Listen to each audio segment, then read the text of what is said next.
नमस्कार, आप देख रहे हैं कंचन टीवी। आपके साथ मैं हूं गौरव राजपूत। आगे देखिए हरियाणा से जुड़ी हुई दिन भर की 10 बड़ी खबरें। डीआरडीओ की 2DG के बाद हरियाणा के अंबाला में भी कोरोना रोधी दवा बनने जा रही है। जी हां, कोरोना से लड़ने के लिए फेविपिरावीर नामक इस दवा को भारत में इस्तेमाल के लिए केंद्रीय स्वास्थ्य विभाग ने भी मंजूरी दे दी है। इसके बाद हरियाणा के स्वास्थ्य मंत्री अनिल विज दवा निर्माता कंपनी में पहुंचे और उन्होंने दवा संबंधी जानकारी ली। साथ ही मंत्री ने इस दवा की पहली खेप को भी रवाना किया। मंत्री विज ने कहा कि इस दवा के बनने के बाद कोरोना की जंग में हमें एक बड़ा हथियार मिल जाएगा। उन्होंने कहा कि हरियाणा के अंबाला में यह दवा बनी है, जिससे हरियाणा के साथ साथ अंबाला के लिए भी यह बड़े गर्व की बात है।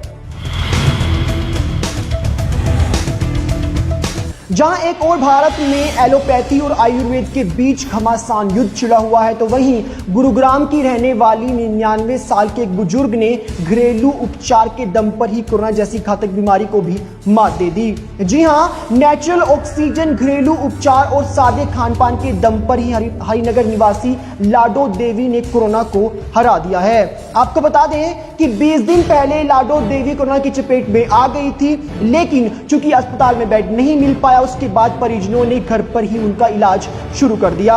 उन्हें दोनों टाइम काढ़े के साथ साथ नारियल पानी और ताजा फलों का रस दिया गया, जिसके बाद उनकी तबीयत में धीरे धीरे सुधार आना शुरू हो गया और अब 20 दिन के बाद लाडो देवी पूरी तरह से स्वस्थ हो गई हैं। Punjab and Haryana high court ने तलाक को लेकर एक बड़ी बात कही है।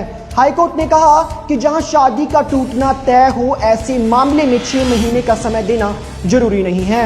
हाईकोर्ट ने एक फैमिली कोर्ट को कहा कि हर तलाक के मामले में 6 महीने का समय न दिया जाए। दरअसल हरियाणा के रहने वाले एक दंपत्ति ने हाई कोर्ट में फतेहाबाद फैमिली कोर्ट के उस फैसले के खिलाफ चुनौती दी थी, जिसमें उन्हें तलाक से पहले सुलह के लिए 6 महीने का वक्त दिया गया था। हाईकोर्ट ने कहा कि इस तरह के मामलों में 6 महीने का समय देना जरूरी नहीं है, क्योंकि जहां लगता है कि शादी टूटना तय है, वहां 6 महीने का समय देने से दोनों पक्षों के बीच तनाव और परेशानी बढ़ सकती है। टोहाना में किसानों और जजपा विधायक देवेंद्र बबली के बीच हुआ टकराव खत्म होने का नाम ही नहीं ले रहा। इसे लेकर जिन किसानों की गिरफ्तारी की गई थी, उन्हें रिहा करने की मांग को लेकर आज एक बार फिर से किसानों और जिला प्रशासन के बीच 4 घंटे तक बातचीत चली। लेकिन कल हुई बातचीत की तरह आज की बातचीत भी पूरे तरीके से विफल रही है। इसके बाद किसान नेता काफी बुरे तरीके से भड़क भी गए हैं। आपको बता दें कि मीटिंग से बाहर आने के बाद किसान नेता युद्धवीर सिंह ने कहा कि सरकार इस मामले को लेकर सीरियस नहीं है और इस मामले को सुलझाने की सरकार की कोई मंशा नहीं है। उन्होंने कहा कि किसानों का समय बर्बाद करने के लिए सरकार लगातार चिकनी चुपड़ी बातें करने में लगी हुई है। आपको बता दें कि किसानों की रिहाई को लेकर बड़े बड़े किसान नेता, जिसमें राकेश टिकैत और गुरनाम सिंह चौडूनी के नाम भी शामिल हैं, लगातार कल रात 9 बजे से सदर थाना के सामने धरना प्रदर्शन कर रहे हैं। हरियाणा में 5 हफ्ते से जारी लॉकडाउन में छूट के साथ अब हरियाणा में पिछले 2 दिनों से लंबे रूट की बसों का संचालन भी शुरू हो गया है। जी हां, हरियाणा से मुख्यतः पंजाब के लिए लंबे रूट की बसें चलाई जा रही हैं, जिसमें लुधियाना, डेरा ब्यास, जालंधर और अमृतसर जैसे रूट भी शामिल हैं। लेकिन फिलहाल बसों का संचालन यात्रियों की मांग और उनकी संख्या के आधार पर ही किया जा रहा है। इसी कड़ी में पानीपत से भी 50 से ज्यादा बसों को सड़क पर उतारा गया है और अब हरियाणा के पानीपत से चंडीगढ़, लुधियाना और अमृतसर के लिए सीधी बसें उपलब्ध हो पाएंगी। लेकिन आपको एक बात और जान लेनी चाहिए कि फिलहाल बसों का संचालन शुरू हो गया है, लेकिन अभी यात्रियों को लॉकडाउन के चलते ऑनलाइन टिकटिंग की सुविधा का लाभ नहीं मिल पाएगा। हरियाणा में पैर पसार रही ब्लैक फंगस बीमारी और ज्यादा घातक होती जा रही है, क्योंकि ब्लैक फंगस के इलाज में कारगर साबित होने वाले इंजेक्शन एम्फोटेरेसिन बी की काफी ज्यादा किल्लत हरियाणा में देखी जा रही है। जी हां, हरियाणा में ब्लैक फंगस के कुल मामलों की संख्या 1056 पर पहुंच गई है, लेकिन हरियाणा सरकार के पास इस वक्त केवल 139 इंजेक्शन ही एम्फोटेरिसिन बी के बचे हुए हैं। हालांकि राज्य सरकार दावा कर रही है कि जल्द ही 3000 से ज्यादा इंजेक्शन उनके पास उपलब्ध हो जाएंगे। इसे लेकर हरियाणा सरकार ने 15,000 इंजेक्शन के लिए ऑर्डर भी दे दिया है। आपको बता दें कि हरियाणा में अब तक ब्लैक फंगस से 91 लोगों की मौत हो चुकी है, तो वहीं 154 लोग इससे ठीक भी हुए हैं। वहीं अभी भी ब्लैक फंगस से इलाज करवा रहे मरीजों की संख्या प्रदेश में 799 है।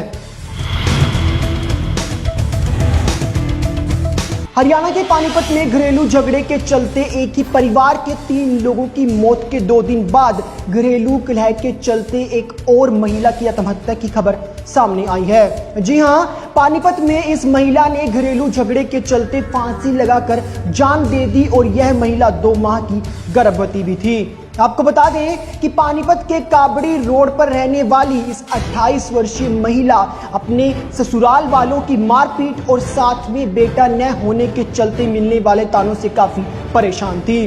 कल जब शाम को इसके ससुराल वाले किसी दूसरे घर में काम करने गए हुए थे, उस वक्त महिला ने फांसी लगाकर अपनी जान दे दी।